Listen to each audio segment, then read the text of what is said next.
Welcome to our final year research project on the evolution of cooperation in LLM agent societies, where we look at normative reasoning capabilities applied in social dilemmas using different punishment strategies.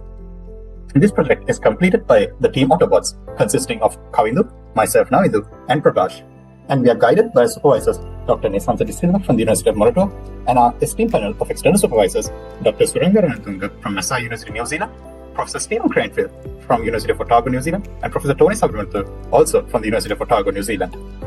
So let us dwell into what is this project all about. We are working with autonomous agents that are applied in many fields, and they have to learn how to work with other agents to perform their task. And this raises the concept of multi-agent systems. And these agents should learn to apply cooperation and coordination between each other and to apply in various dynamic and unpredictable environments. And by cooperation, we refer to the ability of these agents to prioritize collective group benefits for all, compared to just maximizing their personal utility. And this difference in opinion between these two objectives forms a social dilemma for these agents. Researchers have tried to model cooperative behavior in these multi-agent systems using game theory models and evolution dynamic models. And these models were designed to help the agents make decisions and handle the social dilemma scenarios effectively. And one such model was the Boyd-Richardson model introduced in 1992, a punishment-based mechanism to generate cooperation in groups of agents using game theory principles. And they present these conditions for cooperative behaviors to persist over time under conditions such as punishment cost and correct agent behavior distribution.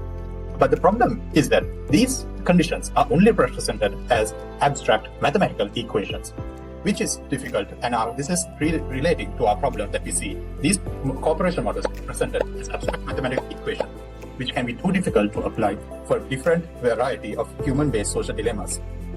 And that is where LLM agents come to the forefront. With their unique ability to use in natural language and also using an inbuilt memory and perception from its environment given in natural language form, they can create the appropriate prompts to input to the LLM and to request the appropriate decision and action to be taken in those particular scenarios for a variety of conditions. And with the popularity of LLMs coming up, LLM agents have now demonstrated capable social reasoning skills, and these LLM agents can now build norms dynamically within any environment. So that raises our problem that we want to solve. Whether these general LLM agents can be applied to model cooperation in social dilemmas, and they can replicate the norm emergence and strategic evolution in multi-agent systems as predicted by this abstract Boyd and Richardson model. So to understand how to solve this problem, let us delve into our methodology. Welcome to the methodology section, where we'll delve into how this fascinating simulation is set up and executed. Our simulation environment is built upon a modified CRSEC framework designed to model a realistic diner's dilemma scenario. As you can see, it features a familiar layout of a diner. We've introduced new LLM agents, each with distinct personas, and assigned them specific strategies derived from the work of Boyd and Richardson.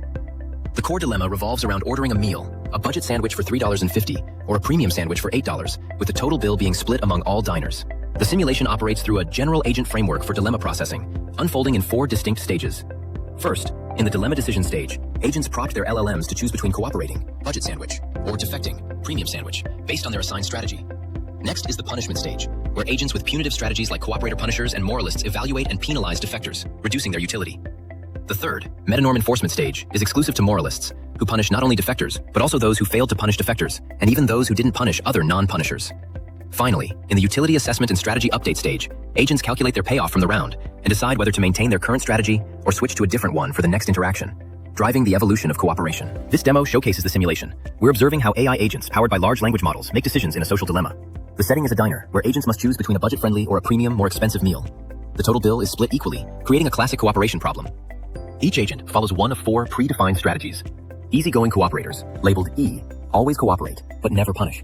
Reluctant cooperators, or R, will always defect by ordering the expensive meal and never punish others.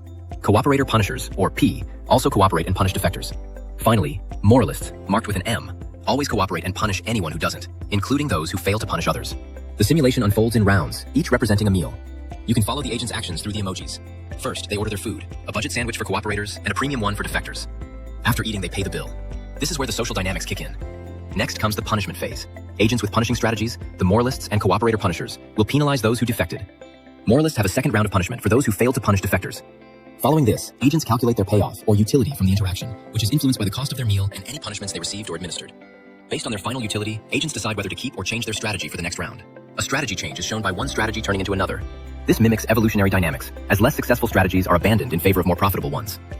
By observing these interactions over multiple rounds, we can see how cooperation evolves within this AI agent society.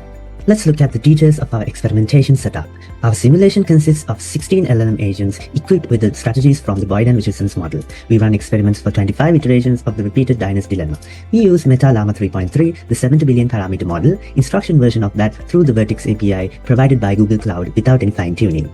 We conduct 3 main experiments. Where the first experiment we only have reluctant cooperators and cooperator punishers. We introduce easygoing cooperators to the population in experiment 2. And finally, we have all 4 strategies in the population in the last experiments. We vary the initial strategy distribution in each experiment. We also vary the punishment cost, starting with allowing the LLM to decide and then setting different ratios of P and K. Here each configuration is repeated up to 3 times for robustness and to validate the results. So let us look at our results from our experiments. We have found 2 general trends that are required for agent cooperation to persist. So the first is to increase the cost of punishing the non-cooperative agents, and the other is to increase the percentage of agents who can punish the non-cooperative and non-punishing agents. And through this, we can promote cooperation through this group of agents. And this helps to validate the mathematical cooperative models that were seen in these Boyd-Richardson abstract models. Let us analyze the results from the experiments conducted. So our target is to see how the initial group of agent strategies, which are distributed across the population, transform over time at the end of the simulations. And in here in particular, we'll be focusing on the results that were obtained in experiment number 3, which was done together with all the experimental strategies. So for this purpose, we have a color scheme to represent the heat map that will present our results. So for this, the concentration of color represents the proportion of agents from that particular strategy. For instance, if we have cells with dark purple, it represents cells where conditions where the cooperative punishers were dominating the population at the end of the simulation. And in cells in pink represent the regions where reluctant cooperators persisted over time. And in blue are the easygoing cooperators that persisted over time at the end of the simulation. And finally, the moralist agents, which we hope to see through our simulation, is represented by the yellow cells. And we can see our results from our experiment number 3, which consists of all the strategies, and we see how the strategies have evolved over time at the end of our simulations. Over on the left, we can see the initial distribution of strategies, and on the right, in this grid, we have seen how the final distribution of simulations occur. Going down from the top to down from our heat map is increasing the cooperative number of agents in the population. As you can see, the increase in length in the yellow bars.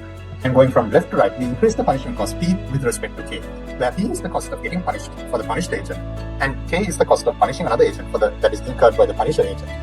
And we can see 2 distinct regions in our heat map. One particular one is the region where non-cooperative persists, represented by the large region of high concentration of pink cells, representing reluctant cooperators forming the majority and dominating the population.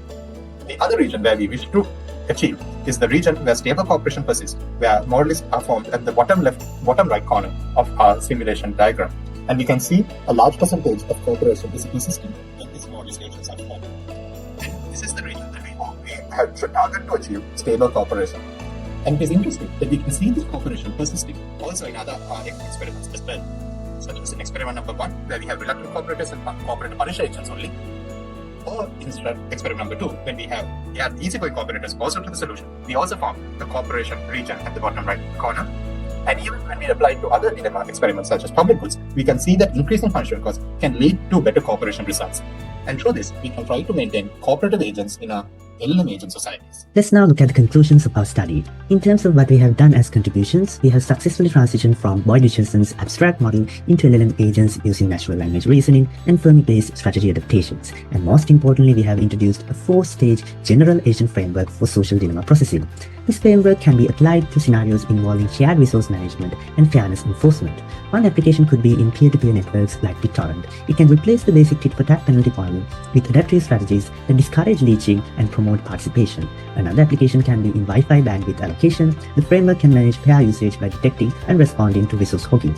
These applications demonstrate how our model not only replicates traditional cooperation dynamics, but also offers a practical tool for deploying LLM-based normative agents in real-world systems. In terms of findings, we saw that LLM agents do follow strategy dynamics seen in Boyd-Richardson's model, and explicit punishment drive norm emergence, reinforcing cooperative behavior even when the strategy distribution vary, and ultimately reducing non-cooperation in social dilemma. And also, LLM agents could offer a viable alternative for modeling the normative behavior in multi-agent systems comparable to traditional mathematical models such as Boyd and Richardson's. And we are proud to say that our preliminary results are published in the peer-reviewed International COIN 2025 workshop. Thank you very much for listening. A link to our paper and the experiment demos can be accessed via the QR code. We are deeply grateful to our supervisors as well for their continued support and guidance throughout this project that allowed us to successfully complete and publish the paper as well. Thanks again.